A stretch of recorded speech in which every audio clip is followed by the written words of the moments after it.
क्या होता है जब एक शापित राजकुमारी का भाग्य अंधेरे के साथ जुड़ जाता है और एक रहस्यमय शक्ति की खोज में उसे अपने ही राज्य के सबसे पवित्र नियमों को तोड़ना पड़ता है।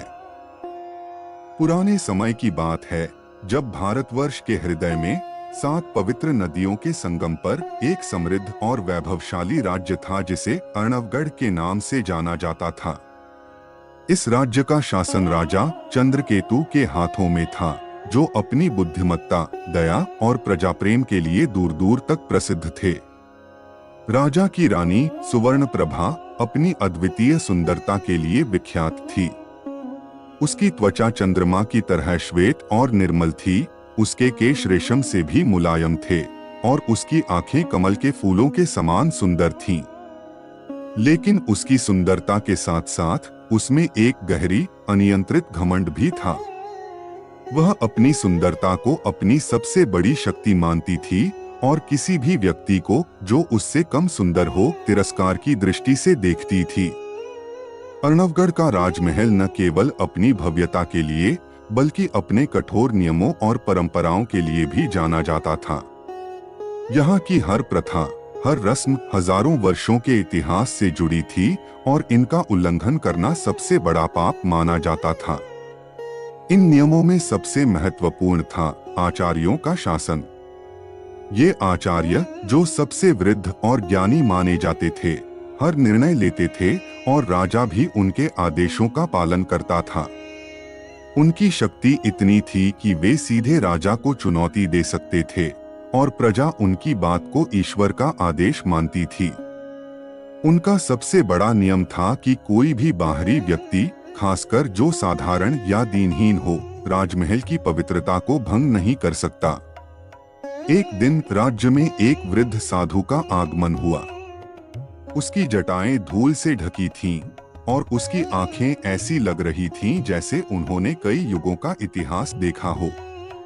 वह महल के मुख्य द्वार पर आया और विनम्रता पूर्वक अन्न जल की याचना की। राजा चंद्रकेतु उस समय राजकाज में व्यस्त थे, लेकिन रानी सुवर्णप्रभा अपनी बालकनी से यह सब देख रही थी। वह अपनी दासी के साथ बैठी थी, जो उसके बालों में चमेली के फूल सजा रही थी। साधु को देखकर रानी का चेहरा घृणा से सिकुड़ गया। उसने अपनी दासी से कहा, देखो इस जर्जर भिखारी को। क्या यह हमारे राजमहल की पवित्रता को दूषित करने आया है? इसका शरीर इतना मलिन है कि इसे देखकर मेरे मन में घृणा उत्पन्न होती है। जाओ, इसे यहाँ से तुरंत भगा दो। दासी ने डरते डरते रानी की बात साधु को बताई। साधु ने शांत भाव से दासी की बात सुनी और फिर अपनी रहस्यमय आंखों से रानी की ओर देखा।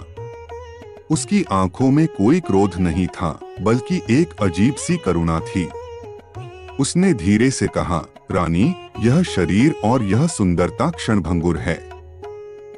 इस पर घमंड करना ऐसा है जैसे हवा पर महल बनाना। रानी ने साधु के इन शब्दों पर ठहाका लगाया। उसका हंसी का स्वर महल की दीवारों से गूंज उठा। ओह साधु, तुम क्या जानो सुंदरता की शक्ति। मेरी सुंदरता अनंत है और मैं समय को भी अपने चरणों में झुका सकती हूँ। रानी का यह घमंड साधु के लिए अंतिम सीमा थी। उसकी आंखों में एक गहरी चमक आई, जैसे किसी शांत झील में तूफान आ गया है। उसने अपना त्रिशूल उठाया और भयावह स्वर में कहा, हे अभिमानी रानी, जिस सुंदरता का तू इतना गुणगान करती है, वही तेरी सबसे बड़ी पीड़ा बनेगी। आज से तेरा रूप तुझसे छीन लिया जाता है और तू समय के चक्र में उलझ जाएगी। जिस तरह तूने सुंदरता का अपमान किया, उसी तरह तू कुरूपता का अनुभव करेगी। तुझे तब तक शांति नहीं मिलेगी जब तक तू अपने अहंकार को त्याग कर सच्ची सुंदरता को नहीं पहचान लेती। साधु के शब्द एक मंत्र की तरह गूंजे। एक तीव्र प्रकाश ने रानी को घेर लिया। उसका चमकदार चेहरा अचानक झुर्रियों से भर गया। उसके काले केश सफेद हो गए और उसकी सीधी कमर झुक गई। वह भय से चीख पड़ी, लेकिन उसकी चीखें हवा में गायब हो गईं। जब प्रकाश कम हुआ तो दासी और सेवक डर के मारे पीछे हट गए। उनकी आंखों के सामने उनकी घमंडी और सुंदर रानी एक बूढ़ी कमजोर स्त्री बन चुकी थी। जब राजा चंद्रकेतु महल लौटे तो उन्होंने अपनी पत्नी को इस हालत में देखकर विश्वास नहीं कर पाए। वह व्याकुल होकर बोले, सुवर्णप्रभा, यह क्या हुआ? रानी रोते हुए बोली, यह उस साधु ने किया राजन। उसने मुझे श्राप दे दिया। राजा ने तुरंत अपने गुप्तचरों को साधु को खोजने का आदेश दिया, लेकिन वह साधु हवा में गायब हो चुका था, जैसे वह कभी था ही नहीं। राजा ने राज्य के सबसे ज्ञानी आचार्यों और वैद्यों को बुलाया, लेकिन कोई भी इस श्राप को तोड़ नहीं सका। आचार्यों ने इसे देवी देवताओं का क्रोध माना और रानी को इस श्राप को उसकी नीति के रूप में स्वीकार करने को कहा। रानी अब महल के एकांत कमरों में रहने लगी, जहां वह अकेले अपने भाग्य पर रोती थी। महल में रानी के बारे में तरह तरह की बातें होने लगीं। श्रापित रानी, अहंकारी बूढ़ी, एक अपशकुन जैसे नामों से उसे पुकारा जाने लगा। जो दासी कभी उसकी सुंदरता की प्रशंसा करती थी, अब उससे आंखें चुराने लगी। इस श्राप ने रानी के जीवन को पूरी तरह से बदल दिया था।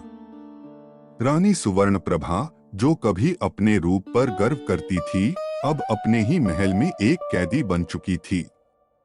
हर दिन जब वह आईने में अपनी झुर्रियों से भरी शक्ल देखती, तो उसकी आंखों से आंसू बह निकलते। राजा चंद्रकेतु ने अपनी पत्नी को इस हालत में देखकर बहुत दुख हुआ, लेकिन आचार्यों और दरबारियों ने उसे सलाह दी कि वह रानी से दूरी बनाए रखे, क्योंकि उसका अपशकुन राज्य के लिए खतरा हो सकता है। राजा ने गुप्त रूप से कई तांत्रिकों और वैद्यों को बुलाया, लेकिन सबने एक ही बात कही, यह श्राप दैवीय है और इसे तोड़ा नहीं जा सकता। इसी बीच राज्य में एक नई मुसीबत ने दस्तक दी। अर्णवगढ़ की पवित्र नदी, जिसका पानी हमेशा क्रिस्टल की तरह साफ रहता था, अचानक काली और प्रदूषित होने लगी। फसलों पर एक अजीब सी बीमारी फैल गई और पशुधन मरने लगे। आचार्य, जो सदियों से राज्य में हर संकट का हल निकालते थे, इसे रानी सुवर्णप्रभा के श्राप का परिणाम घोषित किया। उन्होंने कहा, रानी का अहंकार और उसका श्राप हमारे देवताओं को अपमानित कर रहा है। जब तक वह महल में रहेगी, यह विपत्ति बढ़ती रहेगी। प्रजा में असंतोष फैलने लगा। लोग राजमहल के बाहर इकट्ठा होकर चिल्लाने लगे, श्रापित रानी को बाहर निकालो। रानी ने अपनी बालकनी से यह सब सुना और उसका हृदय टूट गया। वह समझ गई कि अब उसे महल में रहने का कोई अधिकार नहीं है। उसने राजा से कहा, राजन, मेरा यहाँ रहना अब उचित नहीं है। मेरी वजह से मेरी प्रजा दुख में है। मुझे जाने की अनुमति दें। राजा ने अनिच्छा से सहमति दी। रानी सुवर्णप्रभा, जिसने कभी सोने के वस्त्र पहने थे, अब एक साधारण सूती साड़ी पहनकर महल से बाहर निकली। उसके साथ न कोई सेवक था, न कोई दासी। वह अकेली ही राज्य की धूल भरी सड़कों पर चलने लगी, जहां कभी उसके स्वागत में फूल बिछाए जाते थे। उसकी यात्रा का कोई निश्चित गंतव्य नहीं था। वह दिन रात चलती रही, बिना खाए पिए। उसकी आंखों में पश्चाताप के आंसू थे और मन में एक ही प्रश्न था, क्या मैं अपने अहंकार का प्रायश्चित कभी कर पाऊंगी? एक शाम वह एक छोटे से गांव में पहुंची। गांव के लोग गरीबी और बीमारी से जूझ रहे थे। चारों ओर भूख और दुख का माहौल था। रानी ने यह सब देखा और उसका हृदय करुणा से भर गया। उसने अपनी बची हुई कुछ सोने की चूड़ियां और गहने बेच दिए और उस पैसे से गांव वालों के लिए भोजन और दवाइयां खरीदी। उसने खुद ही बीमारों की देखभाल शुरू की, भूखों को भोजन कराया और अनाथ बच्चों को प्यार दिया। गांव के लोगों को यह पता नहीं था कि यह बूढ़ी औरत कौन है, लेकिन उन्होंने उसकी निस्वार्थ सेवा को देखा और उसे माताजी कहकर पुकारने लगे। रानी को पहली बार असली खुशी का अनुभव हुआ। उसकी सुंदरता वापस नहीं आई थी, लेकिन उसके मन में एक नई चमक आ गई थी। उसका दिल अब घमंड से नहीं बल्कि करुणा से भरा था। उसने अपने जीवन का नया उद्देश्य खोज लिया था, सेवा और त्याग। इसी बीच अर्णवगढ़ की स्थिति और भी खराब होने लगी। पड़ोसी राज्य विक्रमपुर के क्रूर और महत्वाकांक्षी राजा विक्रमसेन ने, जो लंबे समय से अर्णवगढ़ की समृद्धि से जलता था, इस संकट का लाभ उठाने की योजना बनाई। उसने अपने गुप्तचरों को अर्णवगढ़ में भेजा और जब उसे पता चला कि रानी महल से जा चुकी है और राजा चंद्रकेतु दुख में डूबे हुए हैं, तो उसने आक्रमण की घोषणा कर दी। अर्णवगढ़ के सैनिक और मंत्री चिंतित हो गए। राजा चंद्रकेतु ने अपने सबसे वफादार सेनापति को बुलाया और पूछा, हमारे पास क्या विकल्प हैं? सेनापति ने कहा, महाराज, विक्रमपुर की सेना हमारी सेना से 3 गुना बड़ी है। हमारे पास जीतने का कोई मौका नहीं है। हमें या तो समर्पण करना होगा या मरना होगा। राजा चंद्रकेतु निराश हो गए। उन्हें लगा कि सब कुछ खत्म हो गया है। उन्होंने अपनी प्रजा को और अपने राज्य को बचाने का कोई रास्ता नहीं देखा। राजा चंद्रकेतु और अर्णवगढ़ के दरबारी गहरे शोक में डूबे हुए थे।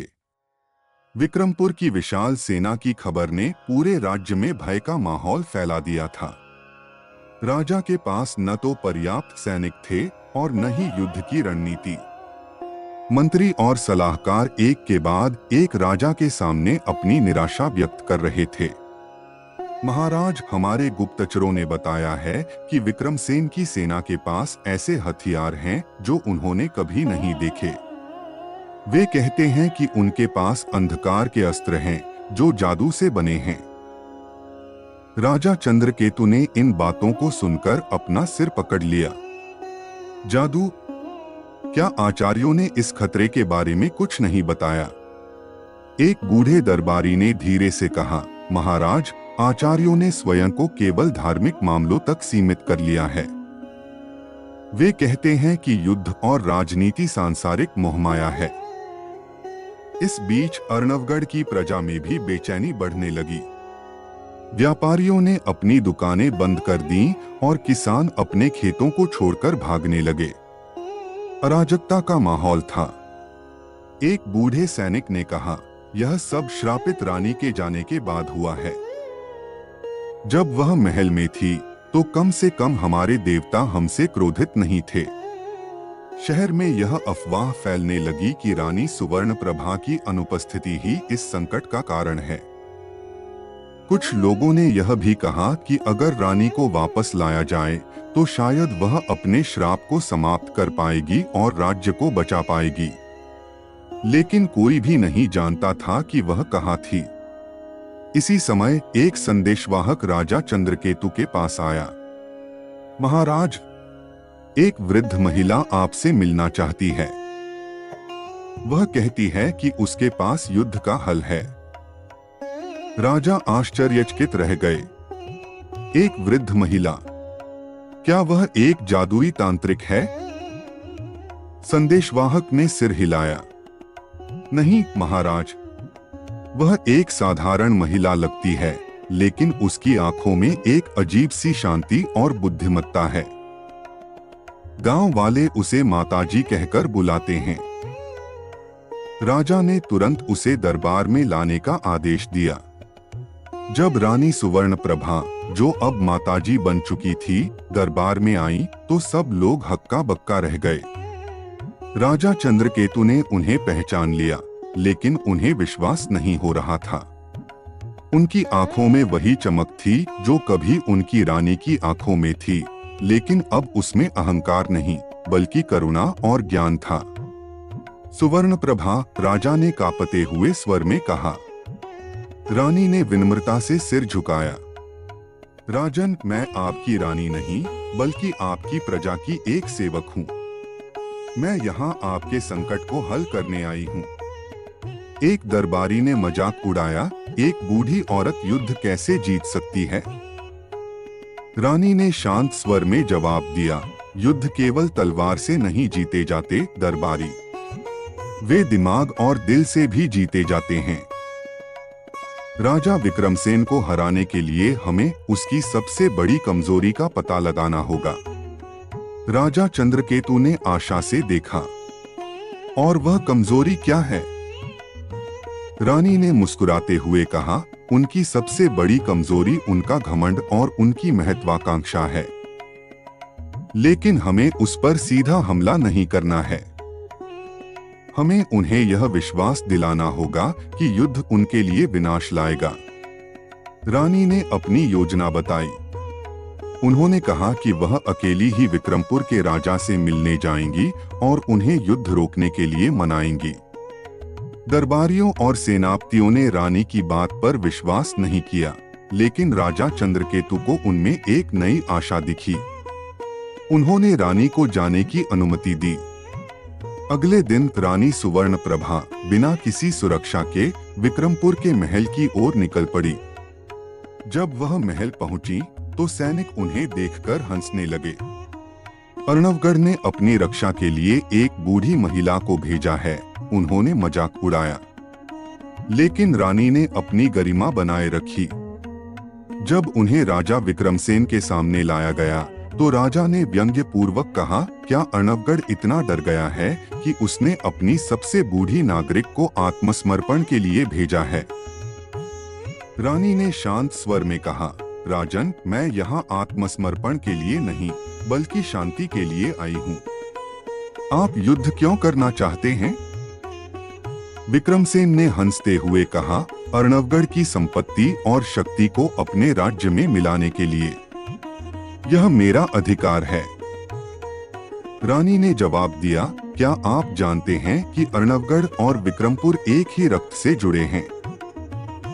हमारे इतिहास के पन्नों में यह लिखा है कि विक्रमपुर के संस्थापक और अर्णवगढ़ के संस्थापक भाई थे।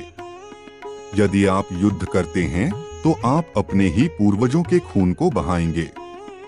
विक्रमसेन को रानी की बात पर विश्वास नहीं हुआ, लेकिन उसकी आंखों में रानी की ईमानदारी दिखी। उसने अपने पुरोहितों को बुलाया और इस इतिहास को सत्यापित करने को कहा। पुरोहितों ने प्राचीन ग्रंथों की जांच की और हैरान रह गए। रानी की बात बिल्कुल सच थी। राजा विक्रमसेन गहरे विचार में पड़ गए। उन्हें लगा कि यदि वे युद्ध करते हैं तो वे इतिहास के सबसे बड़े पापी कहलाएंगे। उनकी महत्वाकांक्षा और घमंड अचानक फीके पड़ गए। उन्होंने युद्ध की घोषणा वापस ले ली। जब रानी सुवर्णप्रभा अर्णवगढ़ वापस लौटी तो उनका भव्य स्वागत किया गया, लेकिन रानी ने महल में वापस जाने से इनकार कर दिया। उन्होंने कहा, राजन, मेरा मार्ग अब अलग है। मुझे प्रजा की सेवा करने दें। राजा चंद्रकेतु ने भारी मन से उनकी इच्छा स्वीकार कर ली।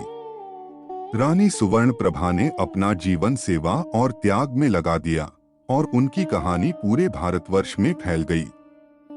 रानी सुवर्णप्रभा अब एक संत के रूप में अपने आश्रम में प्रजा की सेवा में लीन थीं। उनकी बुद्धिमत्ता और करुणा की ख्याति दूर दूर तक फैल चुकी थी। लोग उन्हें माता सुवर्ण कहकर पुकारने लगे थे। राजा चंद्रकेतु उनसे सलाह लेने आते थे और दूरदराज के राज्यों के राजा भी उनसे मार्गदर्शन प्राप्त करने के लिए आते थे। लेकिन जहां प्रकाश होता है वहां परछाइयां भी पैदा होती हैं। अर्णवगढ़ के कुछ दरबारी जो रानी के बढ़ते प्रभाव से ईर्ष्या करते थे, गुप्त रूप से एक षड्यंत्र रचने लगे।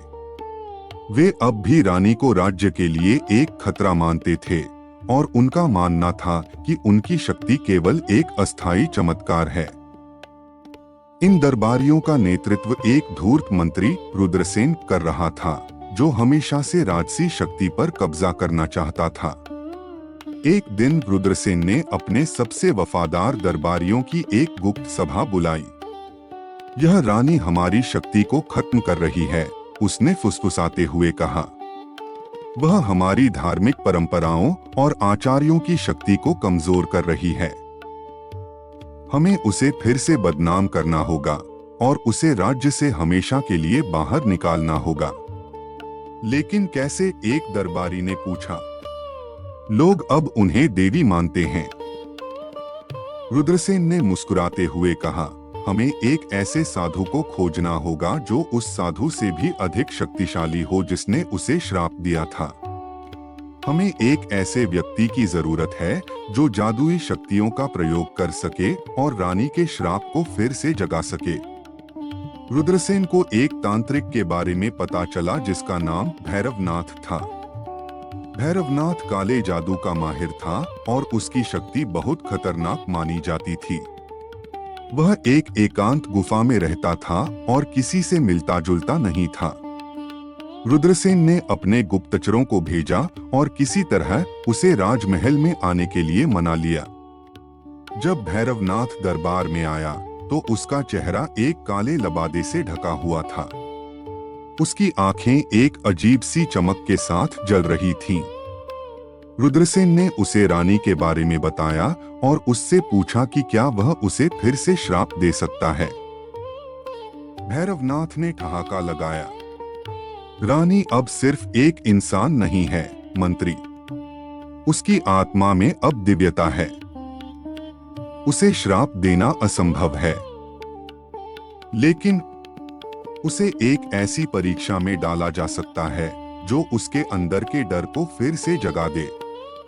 यदि वह उस परीक्षा में असफल हो जाती है तो उसकी दिव्यता कमजोर हो जाएगी और उसका श्राप अपने आप वापस आ जाएगा। रुद्रसेन ने पूछा, वह परीक्षा क्या है? भैरवनाथ ने धीरे से कहा, मैं उसे भ्रम और डर की एक दुनिया में खींच लूंगा। मैं उसके श्राप को एक हथियार में बदल दूंगा और उसे उसी से हमला करूंगा। इसी बीच रानी के आश्रम में अजीब घटनाएं होने लगीं। रात में दीपक अपने आप बुझ जाते थे, पानी अपने आप बहने लगता था और कभी-कभी दीवारों पर अजीब सी परछाइयां दिखाई देती थीं। रानी को महसूस हुआ कि कोई अज्ञात शक्ति उसके आश्रम की पवित्रता को भंग करने की कोशिश कर रही है। एक रात जब रानी ध्यान में लीन थी, उनके चारों ओर एक घनी काली धुंध छा गई। हवा भारी हो गई और एक भयानक आवाज गूंजने लगी, सुवर्ण प्रभा, क्या तुम अपने पुराने श्राप को भूल गई हो? क्या तुम फिर से अपनी सुंदरता को खोने से नहीं डरती? रानी ने अपनी आंखें खोलीं और शांत स्वर में कहा, जो भी यह कर रहा है, सामने आओ। मैं सत्य का सामना करने के लिए तैयार हूं। धुंध के बीच से वही आकृति प्रकट हुई जो कभी उसे श्राप देने वाली थी, लेकिन यह एक भ्रम था, भैरवनाथ का बनाया हुआ। उसने रानी से कहा, तुम्हें लगता है कि तुमने अपने श्राप पर विजय पा ली है, लेकिन यह केवल एक भ्रम है। मैं तुम्हें फिर से तुम्हारी वास्तविकता दिखाऊंगा। भैरवनाथ ने एक मंत्र पढ़ा और रानी सुवर्ण प्रभा की आंखों के सामने उसके पिछले जीवन का एक भयानक दृश्य प्रकट किया गया। उसने खुद को फिर से एक अहंकारी रानी के रूप में देखा जो साधु का अपमान कर रही थी, लेकिन इस बार वह उस दृश्य में फंस गई थी। वह चीखने लगी, लेकिन उसकी आवाज बाहर नहीं आ रही थी। यह एक मानसिक युद्ध था। भैरवनाथ रानी के दिमाग में घुस गया था और उसे उसके सबसे गहरे डर का सामना करने के लिए मजबूर कर रहा था। रानी को अपने जीवन के सबसे बड़े दर्दनाक पल फिर से जीने पड़ रहे थे और उसे पता था कि यदि वह अपने डर से हार गई तो वह हमेशा के लिए अपने अहंकार के जाल में फंस जाएगी। रानी सुवर्ण प्रभा की मानसिक लड़ाई जारी थी। भैरवनाथ की काली शक्ति ने उसे उसके सबसे गहरे डर के बीच फंसा दिया था। वह एक ऐसे भ्रम में थी जहां उसे हर तरफ अपने पुराने अहंकारी रूप की परछाइयां दिख रही थीं। ये परछाइयां उसका मजाक उड़ा रही थीं और उसे उसकी कमजोरियों का एहसास करा रही थीं। एक परछाई ने कहा, तुम क्या सोचती हो सुवर्ण प्रभा? तुम बदल गई हो। तुम आज भी वही अहंकारी रानी हो जो अपनी सुंदरता को सबसे ऊपर रखती थी। दूसरी ने फुसफुसाया, तुम्हारी सेवा और त्याग केवल एक मुखौटा है। तुम केवल अपना श्राप खत्म करना चाहती हो। रानी का मन कमजोर पड़ने लगा। उसके दिल में संदेह पैदा होने लगे। क्या वे सही कह रहे हैं? उसने खुद से पूछा। क्या मेरा त्याग केवल स्वार्थ है? तभी रानी के मन में एक पुरानी याद ताजी हो गई। वह दिन जब उसने उस छोटे से गांव में पहली बार भूखे बच्चों को भोजन कराया था। उसके चेहरे पर पहली बार एक सच्ची, निस्वार्थ मुस्कान आई थी। यह याद एक रोशनी की तरह थी जिसने भैरवनाथ के बनाए हुए अंधेरे को चीर दिया। रानी ने अपनी आंखें बंद की और अपनी आत्मा की गहराई में झांका। उसे अपने सेवा के कार्य याद आए, बीमारों की देखभाल करना, अनाथों को शिक्षा देना और सबसे बढ़कर अर्णवगढ़ की रक्षा के लिए अकेले विक्रमसेन से मिलना। ये सभी कार्य किसी स्वार्थ से प्रेरित नहीं थे। वे प्रेम, करुणा और निस्वार्थता से किए गए थे। उसने अपने मन में उन सभी लोगों को देखा जिनकी उसने मदद की थी। उनकी आंखों में आभार और सम्मान था। यह एहसास उसके अंदर एक नई शक्ति जगा रहा था। वह समझ गई कि उसकी असली सुंदरता और शक्ति उसके कर्मों में है, न कि उसके रूप में। रानी ने दृढ़ता से अपनी आंखें खोली और जोर से कहा, तुम झूठे हो भैरवनाथ। मेरा अतीत मेरा नहीं, बल्कि मेरा भविष्य मेरे कर्मों से निर्धारित होगा। मेरा त्याग कोई दिखावा नहीं, बल्कि मेरी आत्मा का सत्य है। मैं अब उस सुंदरता को वापस नहीं चाहती जो मुझे अहंकारी बना दे। मैं इस रूप में भी खुश हूँ, क्योंकि यह रूप मुझे लोगों की सेवा करने का अवसर देता है। जैसे ही रानी ने ये शब्द कहे, काली धुंध हिलने लगी। भैरवनाथ की आकृति कमजोर पड़ने लगी। रानी की आध्यात्मिक शक्ति, उसकी निस्वार्थता की शक्ति भैरवनाथ के काले जादू को परास्त कर रही थी। भैरवनाथ ने गुस्से में चीखते हुए कहा, तुम जीत नहीं सकती। मैंने तुम्हारे श्राप को एक हथियार में बदल दिया है और यह हथियार तुम्हें ही खत्म कर देगा। उसने अपने हाथ से एक काली ऊर्जा का गोला रानी की ओर फेंका, लेकिन रानी सुवर्णप्रभा शांत रही। उन्होंने उस ऊर्जा के गोले को स्वीकार किया, जैसे कोई प्रसाद स्वीकार करता है। जैसे ही गोला रानी के शरीर से टकराया, एक अजीब सी बात हुई। ऊर्जा का गोला गायब हो गया और उसके स्थान पर एक अद्भुत प्रकाश फैलने लगा, जो रानी को घेर रहा था। भैरवनाथ डर के मारे पीछे हट गया। यह कैसे संभव है? मेरे मंत्र असफल क्यों हो गए? रानी ने धीरे से कहा, तुम्हारी शक्ति घमंड और डर पर आधारित है भैरवनाथ, लेकिन मेरी शक्ति प्रेम और निस्वार्थता पर आधारित है। तुम्हारा श्राप तभी काम कर सकता था जब मेरे मन में डर या घमंड होता, लेकिन अब मेरे मन में केवल सेवा की भावना है। तुम्हारा हथियार अब तुम्हारे लिए ही विनाशकारी हो गया है। यह सुनकर भैरवनाथ के चारों ओर काली लपटें उठने लगी। वह चिल्लाया, नहीं, यह नहीं हो सकता। उसकी शक्ति उसी पर पलट गई। कुछ ही क्षणों में वह एक धुएं के बादल में बदल गया और गायब हो गया। रानी सुवर्णप्रभा ने अपनी आंखें खोली। वह अपने आश्रम में वापस आ गई थी। उसके चारों ओर के शिष्य और अनुयायी हक्का बक्का होकर उसे देख रहे थे। वे देख रहे थे कि रानी अब पहले से भी अधिक चमकदार दिख रही थी। उनकी त्वचा में एक दैवीय चमक थी और उनकी आंखें ज्ञान और शांति से भरी हुई थीं। राजा चंद्रकेतु, जो रानी की बीमारी की खबर सुनकर आश्रम में आए थे, यह सब देखकर हैरान रह गए। उन्होंने रानी से पूछा, सुवर्णप्रभा, यह सब क्या था? रानी ने मुस्कुराते हुए कहा, राजन, यह एक परीक्षा थी जो मैंने अपनी आत्मा से जीती है। अब मुझे कोई भी श्राप प्रभावित नहीं कर सकता, क्योंकि मैंने असली मुक्ति पाली है।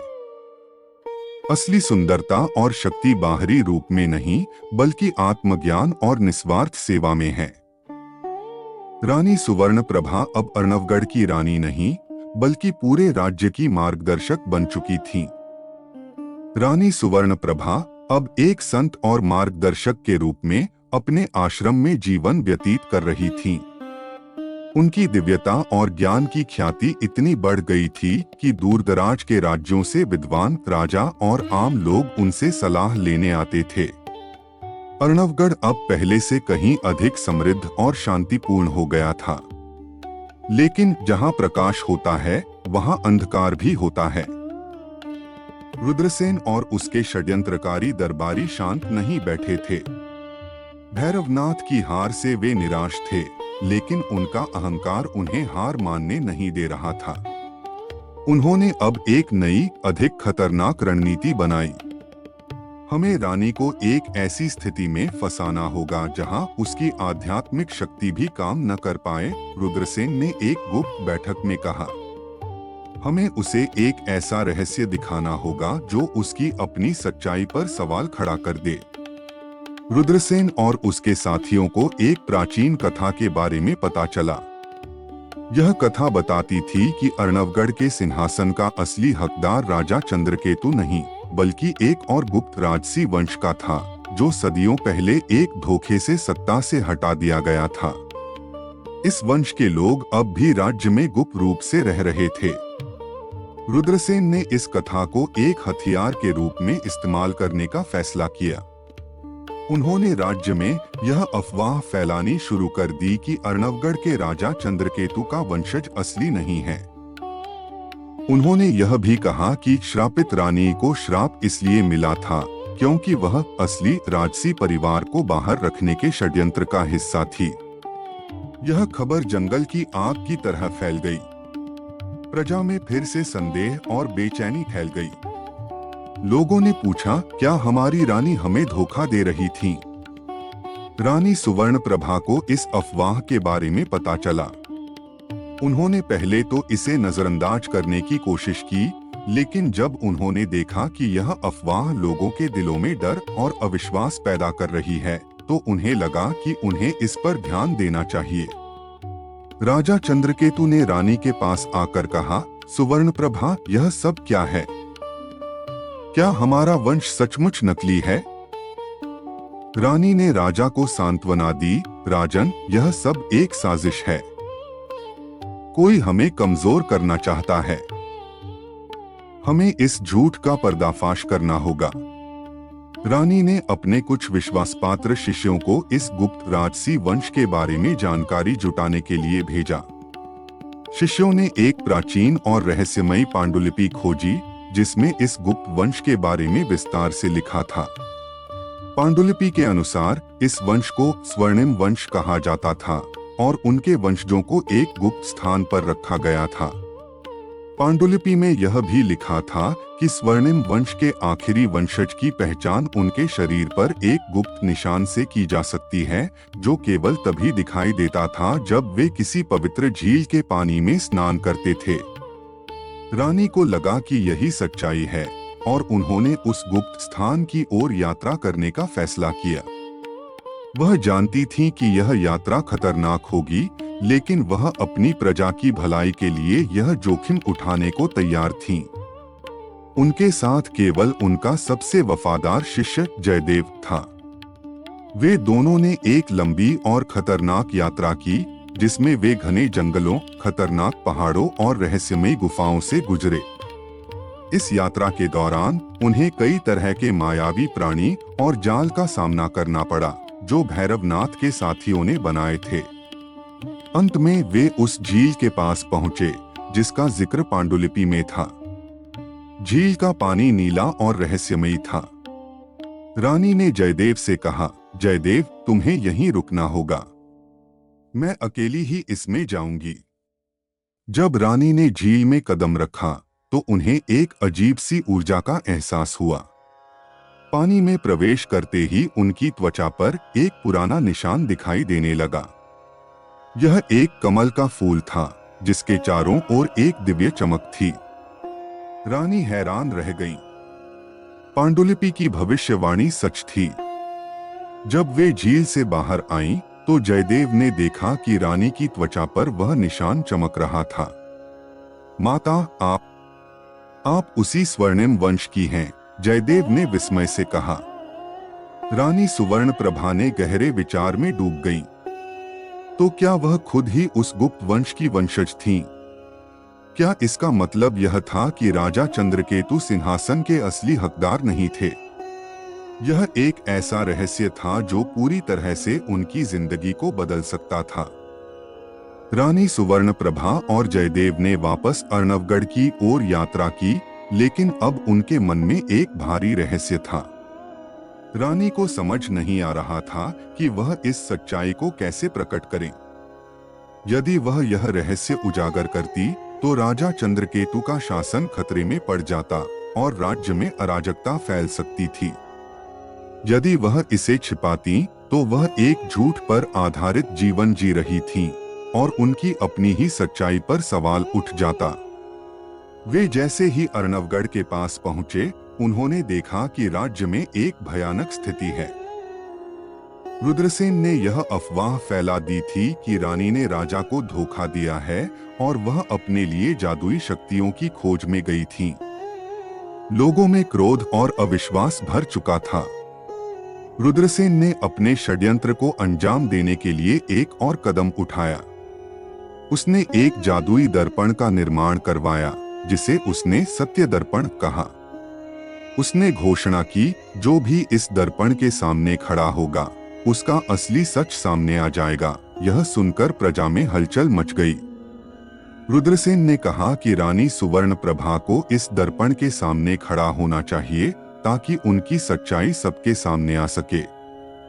जब रानी सुवर्णप्रभा दरबार में पहुंची तो रुद्रसेन ने मुस्कुराते हुए कहा, आ गई श्रापित रानी। तुम अपनी यात्रा से लौट आई हो, लेकिन क्या तुम हमें अपना असली सच बता सकती हो, या हमें यह दर्पण इस्तेमाल करना पड़ेगा? रानी ने शांत स्वर में कहा, रुद्रसेन, मैं किसी भी झूठ से नहीं डरती। मुझे इस दर्पण के सामने खड़े होने में कोई आपत्ति नहीं है। वह दर्पण के सामने खड़ी हो गई। सभी की आंखें उन पर टिकी थीं। रुद्रसेन ने जोर से कहा, दर्पण, रानी का असली सच दिखाओ। दर्पण में एक छवि दिखाई दी। यह एक युवा सुंदर रानी की छवि थी जो घमंड से भरी हुई थी। फिर छवि बदल गई। वह एक बूढ़ी औरत बन गई जिसने सेवा और त्याग का जीवन जिया था। फिर छवि में वह गुप्त निशान दिखाई दिया जो रानी की त्वचा पर था, कमल का फूल। यह सबूत था कि वह स्वर्णिम वंश की थीं। रुद्रसेन ने मुस्कुराते हुए कहा, देखो, तुम्हारी असली सच्चाई सामने आ गई। तुम कोई संत नहीं हो, तुम एक धोखेबाज हो। तुम उस वंश से हो जिसका सिंहासन पर कोई अधिकार नहीं है। प्रजा ने यह देखा और उनमें गुस्सा भर गया। वे रानी पर पत्थर फेंकने लगे और चिल्लाने लगे, धोखेबाज, झूठी रानी। रानी सुवर्णप्रभा शांत रहीं। उन्होंने अपनी आंखें बंद की और अपने दिल की आवाज सुनी। उन्होंने अपने मन में एक गहरा प्रश्न पूछा, मेरी असली पहचान क्या है? क्या यह मेरा रूप है? क्या यह मेरा वंश है? या यह मेरे कर्म हैं? उन्होंने अपनी आंखें खोलीं और जोर से कहा, रुद्रसेन, तुम सही हो। मैं एक धोखेबाज हूं। पूरी प्रजा चौंक गई। रुद्रसेन मुस्कुराया। हाँ, मैं हूं, रानी ने जारी रखा। मैं वह रानी हूं जो अपनी सुंदरता को ही सब कुछ मानती थी। मैंने अपने राजा और प्रजा से धोखा किया। मैं वह व्यक्ति हूं जिसने अपनी सच्चाई से भागने की कोशिश की। उन्होंने भीड़ की ओर देखा, लेकिन आज मैं आप सभी के सामने हूं। मैंने अपनी गलती स्वीकार कर ली है। मेरा वंश मुझे मेरी पहचान नहीं देता। मेरे कर्म मुझे मेरी पहचान देते हैं। और मेरे कर्मों ने मुझे सिखाया है कि सच्चा शासन प्रेम, न्याय और करुणा पर आधारित होता है। अगर मेरा वंश राजा को राजगद्दी से हटाने का कारण बनता है, तो मैं इस राजसी पहचान को अस्वीकार करती हूँ। मैं बस एक सेवक हूँ जो आपकी सेवा करना चाहती है। रानी ने अपने शरीर पर वह कमल का निशान दिखाया और कहा, यह निशान मेरे वंश का प्रतीक है। लेकिन मेरी सेवा और मेरा त्याग मेरी आत्मा का प्रतीक है। आप निर्णय करें, क्या आप एक ऐसे वंश का शासन चाहते हैं जो केवल अपने अधिकारों के बारे में सोचता है, या आप एक ऐसे सेवक का शासन चाहते हैं जो केवल आपके बारे में सोचता है। पूरी प्रजा शांत हो गई। उन्होंने रानी की ईमानदारी और करुणा को महसूस किया। रुद्रसेन की साजिश विफल हो गई। लोग रानी के पास आए और उनसे माफी मांगी। राजा चंद्रकेतु ने रानी को गले लगाया और कहा, सुवर्णप्रभा, तुम ही इस राज्य की असली शासक हो। रानी सुवर्णप्रभा ने राजा को रोका। राजन, मैं इस सिंहासन पर नहीं बैठूंगी। मेरा सिंहासन लोगों के दिल में है। रानी सुवर्णप्रभा ने अपने जीवन को सेवा, ज्ञान और शांति के प्रसार में लगा दिया। उनका नाम इतिहास में अमर हो गया और उनकी कहानी युगों तक सुनाई जाती रही, जो हमें सिखाती है कि असली सुंदरता और शक्ति बाहरी रूप या वंश में नहीं, बल्कि कर्मों, करुणा और सत्य में होती है। अगर तुम्हें यह कहानी पसंद आई है तो लाइक करो और सब्सक्राइब करो ताकि तुम ऐसी और भी जादुई कहानियों को मिस न करो।